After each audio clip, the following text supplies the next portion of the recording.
In less than 48 hours, training camp will officially be underway for the Seahawks. What should you be watching on the offensive side of the football? Rob Rang and I are going to be diving into several key storylines for a high-powered offense heading into camp on our Monday edition of Locked On Seahawks.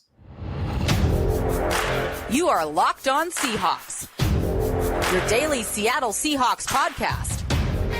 Part of the Locked On Podcast Network, your team every day.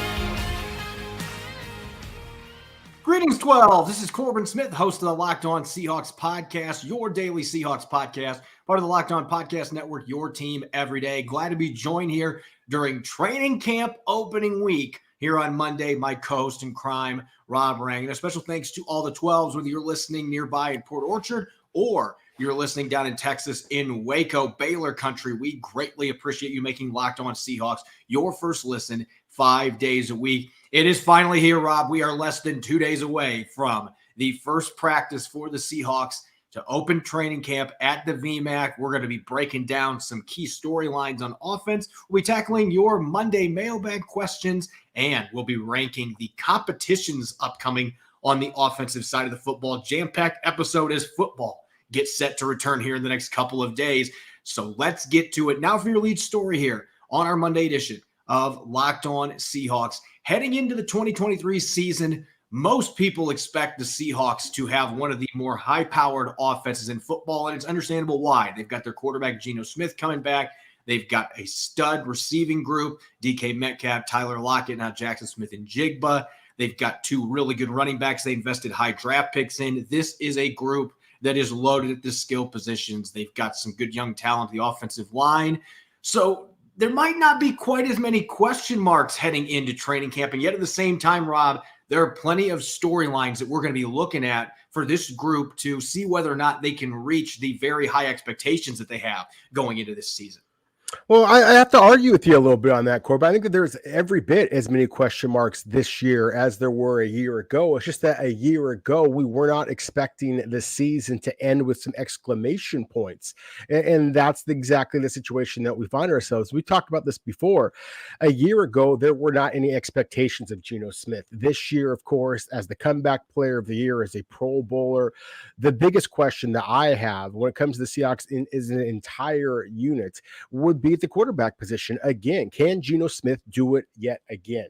And the players that I've compared him to in terms of his career resurrection, Corbin, would be Rich Gannon and Alex Smith. And that to me is one of the most encouraging things about this is that there's, of course, very few quarterbacks who have found themselves on the bench for a number of years and then had that comeback. And that's exactly what Geno Smith did, as well as Rich Gannon and Alex Smith. And to me, again, the most encouraging thing about it is that Rich Gannon and Alex Smith did continue their stellar play after their breakout, comeback, careers here. Rich Gannon wound up going to the Pro Bowl a couple of different times after that. Alex Smith did the same. Both led their clubs back to the playoffs. So again, if the biggest question is, can Geno Smith do the same thing again? I think that he not only can, I think that he could possibly improve, and Seahawks should be pretty excited about that possibility. Leapfrogging off that, to me, the biggest question going into training camp in this new season for the offense, this directly impacts Geno Smith, but how much better, or is the line better at all with the changes that they're going to be making at center and right guard? We are guaranteed that there are going to be two new starters at those positions. Even Phil Haynes, who was on the roster the last 4 years, he has 5 starts his entire NFL career, and he started as a spot starter last year. He was not a guy that started many games for the Seahawks. So you're still getting a new starter replacing Gabe Jaxon, and whether it's Brown or Oluwatimi at center, you're going to have somebody different with Austin Blythe now retired. So a lot of people, the narrative out there, and I would be included in this, I believe that they have more talent at those two positions. They have more upside, clearly, at those positions, especially with Anthony Bradford competing against Phil Haynes at right guard. But the real question boils down to how much better is the group in the short term. Brown gives you a guy that has started more than 20 games at center the last 2 years. So he has some experience. He's played well in those starts. But Oluwatimi and Bradford, obviously coming from the college ranks, they haven't played any snaps in the NFL yet. And Phil Haynes, as I mentioned, has 5 starts in his entire career. He's flashed in platoon roles at right guard and even left guard, but we haven't seen him start consistently. So there's a lot of question marks there in terms of uncertainty. What are you going to get from that group? There may be more youth, there may be more upside, but that's really a question. How much better is that offensive line going to be? And so I am very excited to see those competitions play out in the trenches and what this line looks like with Charles Cross, Abraham Lucas being back for their second season, set to make a big jump. This could be a very solid offensive line, but there is a lot of uncertainty there compared to the rest of the positions on Seattle's roster offensively. Yeah, exactly. And that's one of the things that I would kind of transition back. Again, if we're talking about Seattle offensively and in one of the units that has had some transition, the running back and wide receiver positions definitely have both had some upgrades in terms of pure talent. I'm going to focus in at the wide receiver position just for a moment. And those of you watching on YouTube can see the picture of Jaxon Smith-Njigba, number 11 in the classic Seattle blue and silver throwback uniforms. And I really think that the impact that Jaxon Smith-Njigba might have on Seattle's receiving core could be absolutely spectacular, Corbin. And of course, a year ago, we saw the offensive and defensive rookie of the year candidates, really for Seattle, really kind of step up. I think that Jaxon Smith-Njigba could do the exact same thing in terms of what Ken Walker did a year ago, in terms of being a big play specialist, similar to Tariq Woolen, of course, on the defensive side of the ball. Again, a big play specialist, those 6 interceptions. I would not be surprised at all if Jaxon Smith-Njigba winds up being the league's rookie leader when it comes to touchdowns. That to me is one of the real big question marks here is, can Seattle get more bang for their buck, that number 3 wide receiver position? We've talked about this so many times. I think that Jaxon Smith-Njigba is going to be spectacular in that way. It is the purity of his routes, the way that he snatches the football out of his hands. He was not my top rated wide receiver in this draft class. Was actually the wide receiver who went 1 pick later. Quentin Johnston from TCU went to the Los Angeles Chargers. I think that Johnston is a better fit for the Chargers because they need a guy over the top. The Seahawks need that kind of middle of the field kind of a guy, a route runner savant. And that's exactly what Jaxon Smith-Njigba is. To me, that is, again, one of the biggest questions. Can JSN live up to all of this praise? Can he be that immediate impact player the Seahawks need? Again, if they can, then I think it's that much easier for Geno Smith to have the big second season as Seattle starters. Again, if they have that big play from JSN and if they get the improved offensive line play that you mentioned a moment ago. Last but not least, we got to save the best for last here. I know the running back position has been kind of a rough last week or so for the players that play that position, but this directly could impact Geno Smith and Jaxon Smith-Njigba in the receiving core because you've got Ken Walker III and now you have Zach Charbonnet, and there are so many questions out there about how the Seahawks are going to deploy these 2 second-round picks. And they've also got Kenny McIntosh and DJ Dallas. So there's a lot of talent. There's a lot of depth at that position. How does that impact Ken Walker III? Does this become a by-committee situation where Seattle goes with a hot hand? And Pete Carroll did that sometimes at USC when he had Lendale White and Reggie Bush. He had a couple other tandems there, Justin Fargas being part of one of those early in his time at USC where they rotated backs and they went with whoever got the hot hand. Are the Seahawks going to approach it that way, or is this still Ken Walker III's backfield week after week, and Zach Charbonnet is more just the change of pace runner? That's really going to be the big question for me. How do we see that backfield rotation, that stable of runners? How do we see the Seahawks deploy those guys, especially with the fact that Charbonnet and McIntosh are both coming in with really good pass-catching skills? And I think that just adds to the dynamic. You got guys that are really all-around backs that can do a little bit of everything. And so this is going to be one of the more fun position groups to watch. Even if the running back position is being devalued by a lot of teams in the league, I can tell you one head coach that is not devaluing that position, and that is Pete Carroll. So I'm excited to see how this plays out. Is it more of a by committee approach, or does it end up being it's K9 and everybody else just kind of takes the scraps? And I think that's one of the more fascinating storylines that we don't know the answer for heading into the 2023 season. Coming up next, we're going to tackle your questions in our Monday mailbag segment. It's our last one before training camp, and we got some really fun ones that we're looking forward to answering. We'll get to those here in a moment on our Monday edition of Locked On Seahawks. This episode is brought your way by LinkedIn Jobs. These days, every new potential hire can feel like a high-stakes wager for your small business. You want to be 100% certain that you have access to the best qualified candidates available. That's why you have to check out LinkedIn Jobs. LinkedIn Jobs helps you find the right people for your team faster and for free. When I was a site manager, LinkedIn Jobs was my go-to to post writing positions to land top candidates, and they made the process easy and seamless. All you have to do is create your job post and then add your job and use the purple hashtag hiring frame to your LinkedIn profile to spread the word you're hiring. Simple tools like screening questions make it easy to focus on candidates with the right skills and experience so you can quickly prioritize who you'd like to interview and hire. It's why small businesses rate LinkedIn Jobs #1 in delivering quality hires versus leading competitors. LinkedIn Jobs helps you find the qualified candidates you want to talk to faster. Post your job for free at linkedin.com/LockedOnNFL. That's linkedin.com/LockedOnNFL to post your job for free. Terms and conditions apply. You're listening to the Monday edition of Locked On Seahawks. I'm your host, Corbin Smith. Glad to be joined, as always, by my co-host in crime, Rob Rang. And a special thanks to all the 12s out there for making Locked On Seahawks your first listen 5 days a week. We greatly appreciate it. Everydayers, we're going to continue previewing training camp with some key defensive storylines tomorrow. And, of course, ranking defensive positional battles, some really fun discussion and maybe some debate sprinkled in there as well. You won't want to miss it. Let's get to our Monday mailbag segment. Our first question here coming up for Rob, and this one coming off Twitter from Spaghetti105. I have not had lunch yet, so this is making me hungry. Who's the favorite for punt kick return responsibilities at this stage? Obviously, Rob, Godwin Igwebuike is not even on the roster, the guy that was the most impressive returner they had last year. So this really is a big question mark, and we're looking from the special teams aspect. Yeah, it's a huge question. And as you mentioned, Godwin Igwebuike was Seattle's flashiest kick returner a year ago. He was not Seattle's most productive kick returner or their most productive punt returner. That would be DJ Dallas. So the easy answer right here is just to say the incumbent. DJ Dallas was Seattle's, again, leading punt and kick returner a year ago. Kenny McIntosh, the rookie from Georgia, has some return experience. Zach Charbonnet does not.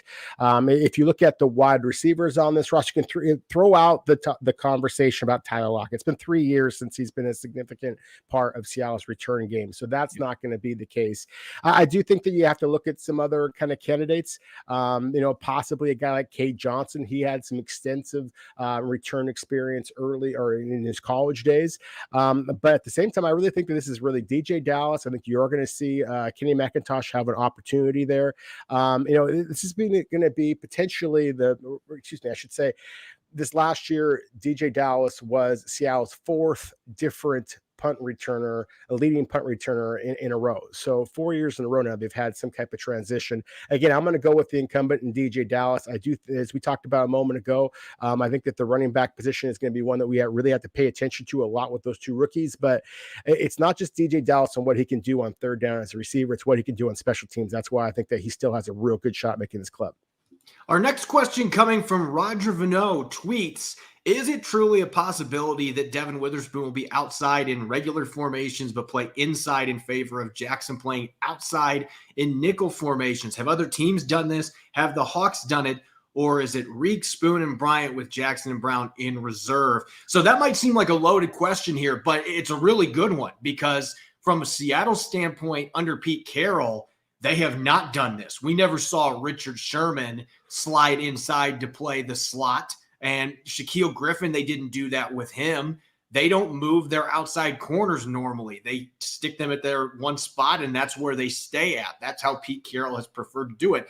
But they've never had a Devin Witherspoon come into their hands as a top 5 pick, a guy that was a shutdown corner outside and inside last year, Illinois. And this is not one of those situations where he played 2 snaps in the slot and gave up no receptions. He played extensive snaps inside. And Illinois moved him all around. He wanted to be on the best receiver, and they obliged because why wouldn't you, as talented as this guy is? So I don't know if that's going to be enough to change Pete Carroll's mindset, but I could see this being something that is a real possibility because Mike Jackson's a good football player. They want to get him on the field some. You slide Witherspoon in. He's probably your best slot corner on your roster as a top 5 pick, and it gives you positional flexibility, schematic flexibility. So other teams do this. The Seahawks just typically have not. Under Pete Carroll, it's been very strict. We put you at right corner. That's where you're playing. You're not moving inside. Devin Witherspoon, though, was the type of elite, rare talent, though, that could change the way that they run their defense. Next question for Rob, coming from Chase Rydell 41. Speaking of DJ Dallas here, could Buffalo inquire about DJ Dallas with Hines done for the year? And Rob, I don't know if you saw this news today, but Nyheim Hines for the Buffalo Bills suffered a season-ending knee injury while he was out. He was standing on water skis and somebody hit him with a jet ski. Like, it was a freak accident, injured his knee. He's done for the year. So now Buffalo's missing one of their top running backs. Yeah, and a dynamic player in Hines. And so what goes without saying is obviously, all thoughts, prayers, well wishes to Hines, his family, the Buffalo Bills as an organization. Getting back to the point of the question, I think that any club out there should be considering Seattle Seahawks if they have a need for a running back. As we talked about, Seattle's got 4 legitimate running backs, on this team. And they might even be deeper than that. I'm curious to see some of the other, rookies this year and see what they can do, because there's some intriguing. The kid from Toledo is intriguing. But anyways, going back to DJ Dallas, I really think that DJ Dallas would be a beautiful fit in Buffalo in terms of his ability as a receiver out of the backfield. And again, as we talked about before with the special teams, and it's that special teams component is why I think that Seattle is going to want to keep him, just because they don't yet know what they have in Zach Charbonnet, who, like along with Devin Witherspoon, at least as of the time that we're recording this podcast, are not yet signed. So that's something that we should mention at this point as well on the eve of training camp. But I do think that DJ Dallas is a legitimate NFL back that is going to command some interest from other clubs if they have injuries, as the Buffalo Bills unfortunately suffered. Our next question, coming from Hawkstrologer, tweets, what do you think our base defense looks like this year formation-wise with Jamal Adams and Jordan Brooks both healthy, near 100%? Honestly, I know this is going to be a boring answer, but it's not going to look any different than what they did going out in week 1 last year, aside from maybe the corner positions we just talked about. Maybe Devin Witherspoon slides into the slot and they go into nickel and dime sets, and maybe that leads to one of the other guys being off the field. But I don't think that's going to directly impact maybe Jordan Brooks. I mean, if Bobby Wagner is going to be on the field all the time, if you have dime sets with one linebacker, Jordan Brooks might be the one subbing out, even if he's fully recovered from an ACL tear. But in terms of the base formations, the 3-4 defense, you're still going to have Jordan Brooks and Bobby Wagner in the middle. Jamal Adams is still going to be your strong safety. You can move him up as an extra linebacker in your nickel and dime sets. I don't see it being any different in terms of schematics. But if Jamal Adams is not out, Jamal Adams is not available, then that is where I think you could see some significant changes in the way that they handle things, because as good of a player as Julian Love is, he's not the same style player as Jamal Adams. And Seattle, unfortunately, has experience now adapting their scheme without Adams with all the games he's missed. So it shouldn't be as big of a surprise if they have to prepare for that with Julian Love as your strong safety. But I don't anticipate. I think where they were at last year before Adams got hurt in that season opener, I really believe that Clint Hurt had a great plan for how he was going to use Jamal Adams. And Jordan Brooks, they're going to do what they've done with him his first 3 years once he's healthy. He's going to be in there making a bunch of tackles. He's going to be dropping back in coverage. They're going to be playing their 3-4 scheme in base. It's not going to be anything different. Really, the question here is what things would look like if one or both those guys are not out there in week 1. And that might create some significant adaptations that Hurt and company are going to have to make on defense. Our last question for Rob here. Bryson speaks on YouTube. What do you make of Seattle bringing in multiple USFL linebackers for workouts on Monday? Does that mean that Brooks is starting on the PUP list? I do think that this is a really good question, Rob, especially when you consider that they had 4 players from the USFL that were out there for tryouts today, and 3 of them were linebackers, including the league's defensive player of the year. Yeah, and that's the thing, is that I think that you are just kind of kicking the can on some really talented players in the USFL. I think that it's a sign that possibly Seattle is a little bit worried about Jordan Brooks. I don't think that we should be surprised by that, considering when he suffered the injury. I mean, it would be, remarkable if Jordan Brooks was all the way back. I fully expect him to start the training camp process if on the PUP list officially, then certainly not ready to participate fully for training camp. So I think think the Seattle is just kind of doing their due diligence. I think that this is to be expected. There is just about every NFL team in the league is holding some type of workouts for players on the eve of training camp. That's just kind of the nature of business and how you kind of get rolling. So I think that it's a sign that possibly Jordan Brooks is not ready, but I also don't think that it's written in stone, and I don't think that one necessarily has that much to do with the other. I think the Seahawks know they're going to take the long-term approach with Jordan Brooks because they recognize what a talented player that he is. This could be about Brooks, as you mentioned, but I just want to make this clear. USFL just ended their season. So these guys have just been relieved from their contracts to be able to go after an NFL job. So it's not like this is a situation where these guys have been waiting for weeks and the Seahawks are now taking a look at them. Frank Ginda, who was the defensive player of the year in the USFL, and he actually has been in the NFL with a few teams, former San Jose State linebacker. He is one of the guys they brought in today, and it's the first opportunity they have to bring in these players. So why not take a look at a guy like that who has been really good in a secondary league? Maybe he can play special teams for you.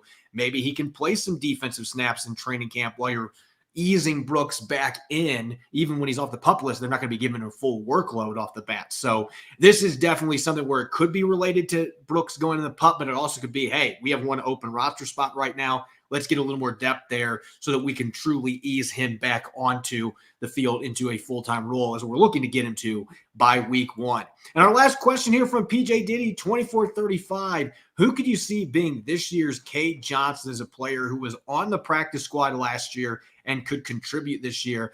That's kind of a difficult question to answer because a lot of the guys on Seattle's practice squad last year got at least 1 or 2 games where they were able to play on the regular roster. And so maybe I'm giving myself too many liberties here, but I'm going to say Joshua Oniogo, the outside linebacker, the pass rusher, who right now would be 7th on the depth chart. He's probably not going to be making this football team without injuries in front of him, but he is a player that has a high motor. He's got good athleticism off the edge. I liked what I saw in the one game he played in last year. And all it would take is one guy getting banged up and you elevate him from the practice squad. This is a guy that I think can play on Sundays. And Cade Johnson had a couple big catches in a playoff clinching game last year. I could see Oniogu coming into a game late in the season when the Seahawks had the playoffs on the line and getting a sack or at least getting a few quarterback pressures. So that would be my selection, the guy that only played in one game last year that I do think has the talent to play on Sundays if the opportunity is presented to him. You are listening to the Monday edition of Locked On Seahawks. It's your host, Corbin Smith. Glad to be joined as always by my co-host in crime, Rob Rang. And a special thanks to all the 12s. We greatly appreciate you making Locked On Seahawks your first listen 5 days a week. For everydayers tomorrow, it's all about defense. We'll look at some key storylines. There's certainly some big question marks on that side of the football going into training camp. And we'll finish up our all underrated squads tomorrow as well. Really looking forward to that. It's going to be a jam-packed episode. Make sure that you are listening in. Let's get back to preparations for training camp. It's hard to believe, but we are less than 48 hours away from the first practice kicking off at the VMAC. We discussed some key storylines on offense earlier in the show, and I want to take more of a micro look now heading into training camp at the competitions that matter most. And maybe it's a little different on defense where you have a lot more new faces, but there are still certainly plenty of competitions worth looking at on the offensive side of the football. And I think you and I are in agreement, Rob, that one stands above the rest right now heading into camp in terms of the most intrigue and really the most impact on where this football team can go in 2023. Yeah, at least in my opinion, it's center. I think it's center, and then you have the conversation. I think you could put it center, and then there'd be a significant gap before we start talking about the other positions on my list. My top 5 camp battles, I would list them in order as center, then right guard, running back, receiver, and then tight end. Real quick with center, obviously we know the names, Oluwatimi and Evan Brown being the ones that everybody is going to focus in on. And I think that with Oluwatimi, you want him to be the starter. You want him to earn this job. And as the Remington Award winner and all of that, the fact that he was a 4-year starter at college in the pro readiness, all of those things check every box. He has the size you're looking for. Everything makes sense. except the fact that he actually has to do it now. And so that's what's going to be fascinating here. We talked about before, I really think that if this is an even competition, then you go with the veteran Evan Brown, even though he is new to Seattle system before as well, obviously, having spent the last couple of years in Detroit.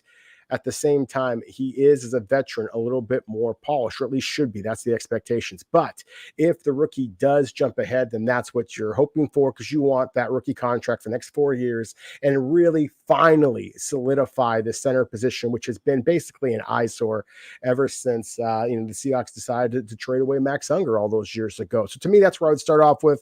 I think whatever happens with Evan Brown, if he is the starter at center, if he is not the starter at center, then that is going to impact at the right guard position. But before I start talking about all those, I want to make sure I pass the mic off to you for a second, Corbin. Any thoughts in case you didn't agree with me as far as center being the top position of concern?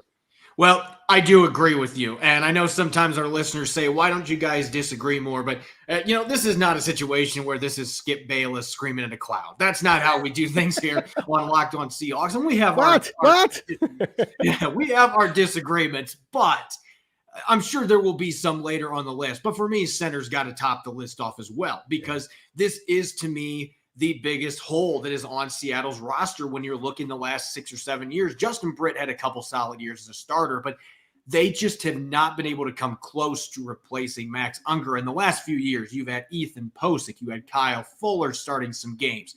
And then last year, you had Austin Blythe.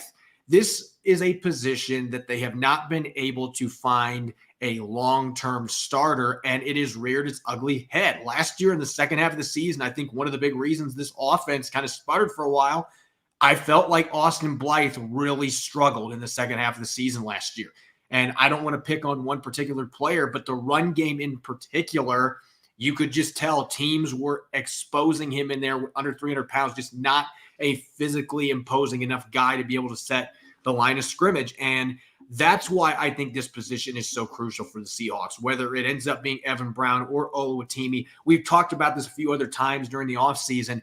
What really excites me about this is not one of those cases where Seattle signed a 30-something-year-old center that's been a journeyman that hasn't started many games, but he's played in a bunch of NFL snaps, so we're going to give him a chance to compete against the rookie. No, they went out and signed a guy who's in the prime of his career. Evan Brown's 26. And he has been fantastic in the games he has started at center the last 2 years for the Lions. So you're talking about a guy that still could be a long-term starter. This is not we've got an aging bridge guy here. Evan Brown is not an aging bridge guy. If Oluwatimi beats him out, excellent. If not, Evan Brown could still be your guy. He could finally be that foundational center for you. So that's what really excites me. I just love the matchup there. You have two younger players that I think both have enough upside to start in this league. And that just makes it a really captivating situation. As for the rest of my rankings, where I would differ from you a little bit, I actually have third receiver as number 2 on my list. And I know some of our listeners are going to bat an eye a little bit, like Jaxon Smith-Njigba is the 20th overall pick. He's going to be the number 3 receiver. To echo the words of Lee Corso, not so fast, my friend. I think that Jaxon Smith-Njigba is going to win that job, but don't discount D. Eskridge, who finally had a healthy offseason program. We know the explosiveness, the playmaking ability, and he can do some things that Jaxon Smith-Njigba, quite frankly, can't. He is more of a downfield threat. He's more explosive with the football in his hands. We just haven't gotten to see very much of it here the first 2 years because he's had injuries. If he's healthy, I still think that is going to be a very fascinating competition. And then I'd have right guard at a very close number 3, because I do think Phil Haynes has a significant lead in that competition going into camp, whereas I feel like Evan Brown's got Oluwatimi already riding his bumper, and he's ready to compete. I think that there's more of a gap at right guard, but it could still end up turning into a competition, especially if Oluwatimi wins the center job and suddenly Brown is thrown into the right guard mix. Then we might have to revisit this because there are some variables there. But for now, that's number 3 on my list in terms of intrigue going into camp. Yeah, it's because it is a little bit cloudy at that right guard position. Why it was my number 2 competition here to really keep an eye on. I like you. I really think that Phil Haynes, the incumbent, is likely to kind of win that right guard position. Anthony Bradford, I love the talent, but that's a big man that only had the 1 year of starting experience at LSU. 6'5", 345 pounds is what the Seahawks were listing him as. He was 327, I think 330 pounds, at the combine. So bigger than he was before. And that can be a sign of good things. That can be a sign of bad things too. So I think that's really interesting kind of competition. You mentioned the possibility of Evan Brown sliding over there again at that right guard position. To me, that's a really, really interesting one. And then, of course, if it is Phil Haynes, he's only on a 1-year deal at this point. So, how well does he play if he is your starter? Does he play well enough to justify Seattle bringing him back on a long-term extension? Of course, on the opposite side of that, you have Damian Lewis, who also is in the final year of his rookie deal. So the guard position is definitely going to be one to be paying attention to. I'll kind of push back a little bit. I'm not going to start throwing things at the screen and yelling at you like, some of those other talk shows out there or conversation shows. But, I would argue that the third wide receiver position that it really should be Jaxon Smith-Njigba, but that D. Eskridge does have to make a push. But the reason why I have that list a little bit lower is because I do think it's pretty clear who the top two are, obviously, in Tyler Lockett and DK Metcalf. I think it's going to be Jaxon Smith-Njigba. And then after that, D. Eskridge, to me, what's fascinating is I'm curious just as much about who's going to be Seattle's fifth or sixth wide receivers as much as the number 3 wide receivers. For me, just real quick, unprompted, I'm just going to say the names Tariq Young and Cade Johnson. I think those are the top 6, along with the other 4 that we've already mentioned. And I want to see if anybody else is able to shake those 2, which would have been my answer, at least on offense, to the question asked before about who were some guys that are on the practice squad a year ago that might be able to step up. I know Cade Johnson did that. Tariq Young did that a little bit a year ago. I think they might be able to do it even more this upcoming season. So to me, that's fascinating. The running back position, as I talked about before, I think is really interesting. I just think it's going to be difficult for Seattle to keep 4 running backs, but I think that all 4 of Seattle's top running backs, and again, there might be even more than that, they're legitimate NFL players, but at minimum, DJ Dallas, and then what I like to call the 3 young guys, the 2 rookies, of course, and then, of course, Ken Walker III, I think are absolutely NFL guys. So I'm just kind of curious to see how that shakes out. What does Zach Charbonnet, assume he signs, what does he show? Can he be that touchdown maven in the end zone or in the red zone, Can Kenny McIntosh really challenge DJ Dallas to be their third down back, to be their return guy? That to me is fascinating. And then at the tight end position, I'm just fascinated the way it gets all divvied up, because I think, again, like at running back, Seattle has one of the deeper position rooms in all of the NFL. And I think that John Schneider might be keeping his ear on the phone to see if there's any other NFL teams out there that are feeling pretty needy and maybe a little bit desperate, willing to throw Seattle, a late round draft pick for one of the quality veterans that they already have on the roster. I'm glad you mentioned the third down running back, because that is actually specifically what I had 4th on my list, not the running back position, the third down competition, because Travis Homer is now in Chicago and he got most of the third down reps when he was healthy last season. DJ Dallas showed last year that he's capable of doing it. He's improved in pass protection, a former receiver, so he's got soft hands. But Kenny McIntosh just brings a different dynamic to that position. He actually has played out of the slot. He's played as an outside receiver. And I know the testing doesn't show it, but on film, you see a guy that's got explosiveness with the football in his hands. And he finished 2nd in the country for running backs in receiving yards last year. Georgia used him as a big part of their passing game. For a little guy, he can pass protect too. So I think those 2 guys, and you could throw Charbonnet in there too. Charbonnet is a solid pass protector when he's had his opportunities. Didn't do it a lot at UCLA, but he also had 30-plus reception last year. Really soft hands. Maybe not as versatile in terms of moving him around the formation as what Kenny McIntosh or even DJ Dallas is, but all 3 of those guys could be in the mix for that third down role. Maybe even Brian Koback, as you mentioned, coming out of Toledo. Yes. He's a hell of an athlete, and he can catch the football a little bit. So that third down role is going to be a really fun competition to watch. And I think special teams is going to bear that decision as well, where all these guys fit in that regard. And I've got tight ends at last too, just because, as you mentioned, giving out the reps, you got 3 really good veteran tight ends. In particular, I saw late last year when Will Dissly was out for a few games, Colby Parkinson got more snaps than what Noah Fant did the last 3 games. I'm wondering if that's something that continues into this year, because Parkinson made such a big leap as a blocker last year, and Fant did too, but Parkinson, it was especially noticeable. If he's better as an inline blocker, that's going to cater to more opportunities for him to play, and we know that they want to get him involved in the red zone. So that competition, those guys are going to play. All 3 of the tight ends are going to play. The question is who's going to get the most snaps. And so that's where the competition boils down. It's not for a roster spot. It's who's going to be on the field the most in this offense, where I don't think they're going to be doing as much 13 personnel this year because, oh, by the way, we drafted a really good receiver in the first round. They're going to be playing a lot more 11 personnel and 12 personnel. That's going to cut into the snaps. So who gets those snaps? You earn those in training camp. As always, you can follow me on Twitter, Corbin Smith NFL. You can follow Rob at Rob Rang. Make sure to subscribe and follow Locked On Seahawks on YouTube or wherever you listen to your podcast to ensure you don't miss a single episode. Coming up tomorrow, we'll be one day away from the start of training camp. We'll be diving into key defensive storylines, ranking defensive competition, some really tasty position battles coming up on that side of the football heading into the 2023 season, and much more. You won't want to miss it. Enjoy the rest of your Monday, and thanks for listening in. Go Hawks.